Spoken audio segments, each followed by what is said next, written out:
Bilsəydin dərdindən nələr çəkmişəm. Gecələr yuxusuz, gündüz kimsəsiz. Hər gecə gözümü yola dikmişəm. Mən üsyan edirdim təkliyə sənsiz. Küçələr zülmətə qucaq açardı. Dilimdə duaydı, gönlümdə yanğı.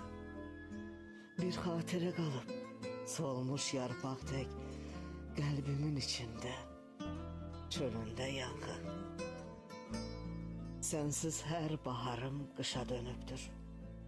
Gözlərim yolunda kör olub tamam. Bilsəydin yaşamaq eşqim sönübdür. Bəlkə də axtarıb arardın o an. Bilsəydin dərdindən nələr çəkmişəm. Bəlkə dönərdin sən peşman, naqəfil. Bir şeyə əminəm, getsən də nə qəm. Mənim sevgim səni tərk edən deyil. Mənim sevgim səni tərk edən deyil.